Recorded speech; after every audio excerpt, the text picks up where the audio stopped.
Assalamualaikum warahmatullahi wabarakatuh. Pada kesempatan kali ini kita akan membahas tentang kalender, terutama Google Calendar. Nanti tampilannya seperti ini. Google Calendar dapat digunakan untuk notifikasi atau reminder supaya tidak lupa terhadap event tertentu. Misalnya kita akan ada meeting, kita set tanggal, jam, dan detailnya sehingga pada jam dan waktu tertentu itu kita tidak lupa menghadiri rapat baik online maupun offline. Untuk ke Google Calendar ada beberapa cara. Yang pertama bisa dari google.com atau service Google yang lain, kemudian diklik login atau nanti langsung buka calendar.google.com, kemudian masukkan password.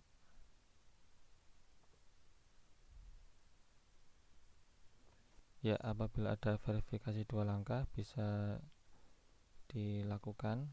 Misalnya ini ada verifikasi di HP. Nanti setelah masuk seperti ini, nanti diklik icon Google Apps di atas di samping icon profil, diklik, kemudian kita klik kalender.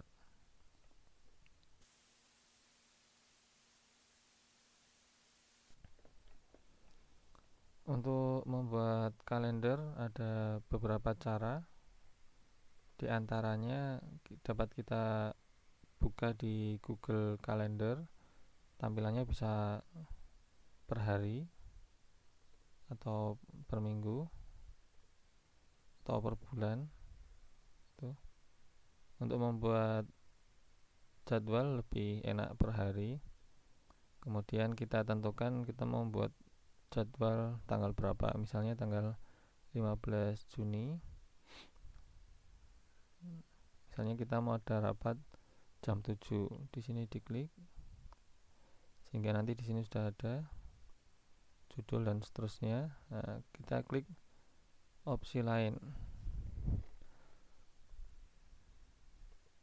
Di sini bisa dituliskan judul rapatnya, misalnya rapat anggota misalnya.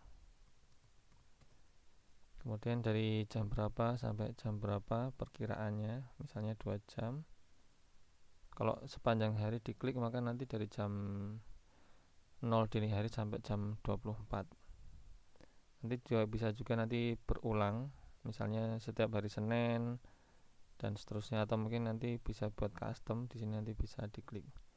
Kalau ini harian ini misalnya setiap hari ada rapat misalnya. Oke. Ini diklik nanti untuk menambahkan kalau misalnya mau menggunakan Google Meet. Tapi kalau tidak nanti bisa dihapus lagi. Kemudian ini lokasinya, mapnya di mana kalau misalnya mau, sehingga nanti peserta yang belum pernah datang ke lokasi bisa lihat pakai Google Map. Kemudian notifikasinya, nanti berapa menit sebelumnya atau berapa jam sebelumnya. Nanti bisa notifikasi atau email. Misalnya 1 jam sebelumnya. Nanti akan ada notifikasi di handphone. Kemudian ini deskripsinya, nanti misalnya deskripsi acaranya seperti apa nanti bisa diketikkan. Itu cara yang pertama. Cara yang kedua misalnya kita pakai Zoom di meetings, kemudian misalnya ini, kemudian mau di export ke kalender, nanti tinggal diklik aja add to Google Calendar. Ya, kemudian nanti pilih ke akun yang mana, misalnya seperti ini. Kemudian nanti ada permission, nanti di allow.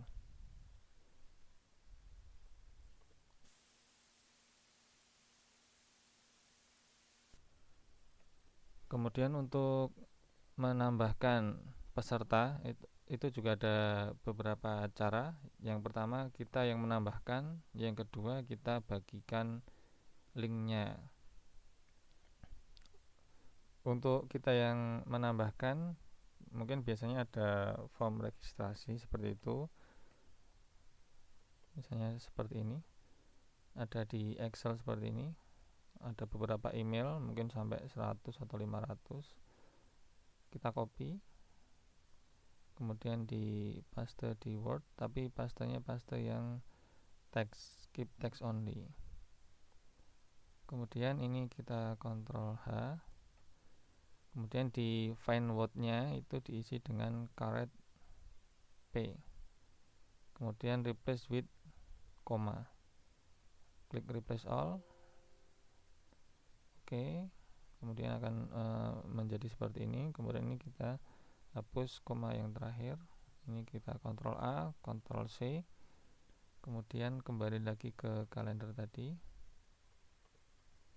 tambahkan tamu, ini diklik kanan paste, nanti tinggal di enter saja. Nah, nanti akan muncul emailnya, jadi lebih mudah daripada ketik satu-satu. Nah, nanti begitu disimpan, maka ketiga email ini akan mendapatkan undangan untuk menghadiri rapat. Ini kalau ini kebetulan rapat, atau mendapat undangan untuk menghadiri acara.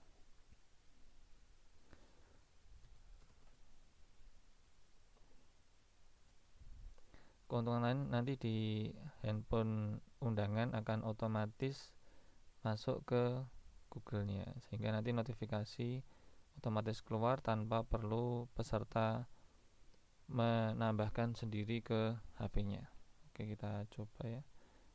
Ini nggak ada orangnya ya. Ini tadi hanya contoh. Ini kita hapus saja karena memang nggak ada.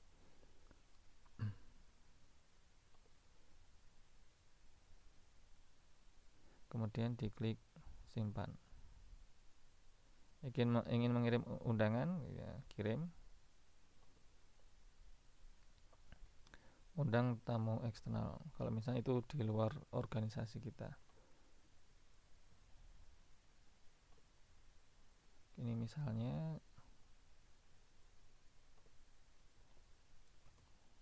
cek.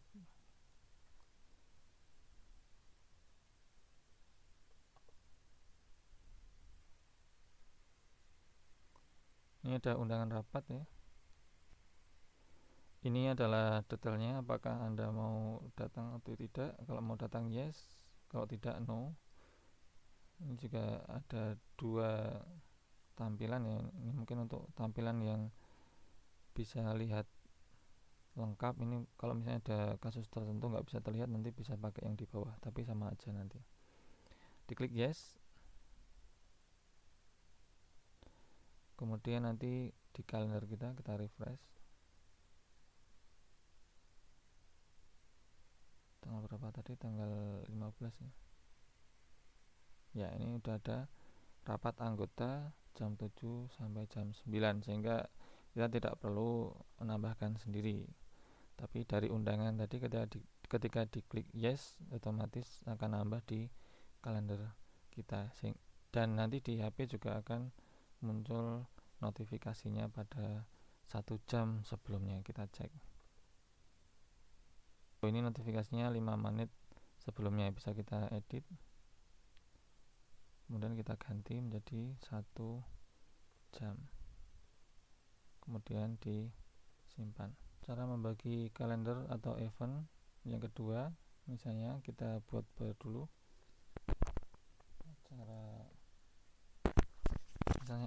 acara penting misalnya. Kemudian opsi lain, mungkin nanti bisa dilengkapi ya untuk detail-detailnya.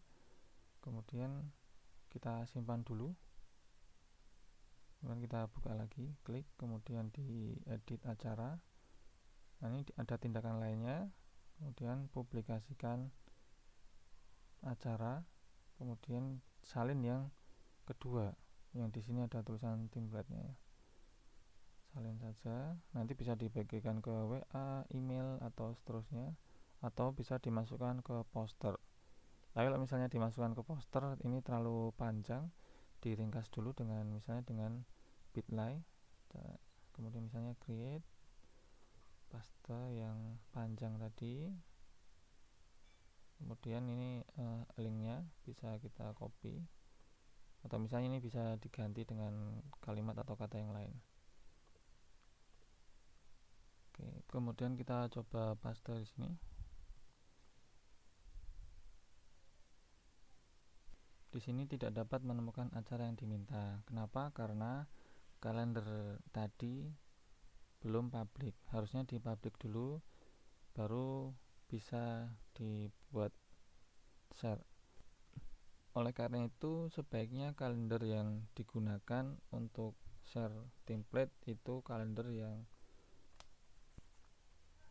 menggunakan akun yang tidak berisi data-data penting, atau akun baru yang memang dikhususkan hanya untuk kalender saja. Oke, kita coba di publish dulu. Untuk share template acara sebaiknya diklik sediakan untuk publik. Oke ya, ini bisa melihat detail semua acara, bukan hanya melihat waktu senggang atau sibuk. Diklik melihat detail semua acara, sehingga semua detailnya dari deskripsi, kemudian judulnya itu bisa copy semua. Ini bisa digunakan oleh admin acara, misalnya sekretaris, atau misalnya admin meeting, baik itu meeting offline maupun meeting online, sehingga orang tidak perlu bertanya ke admin atau sekretaris untuk mengetahui apakah ada acara atau tidak. Nanti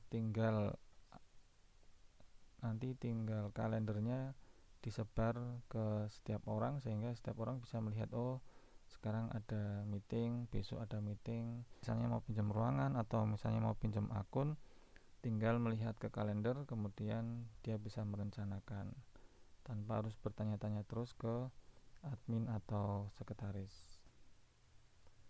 Oke, kita coba setelah dibuat publik, kita paste alamatnya, enter. Ya, berhasil. Jadi nanti akan seperti ini, settingannya akan sama seperti yang ada pada kalender yang tadi.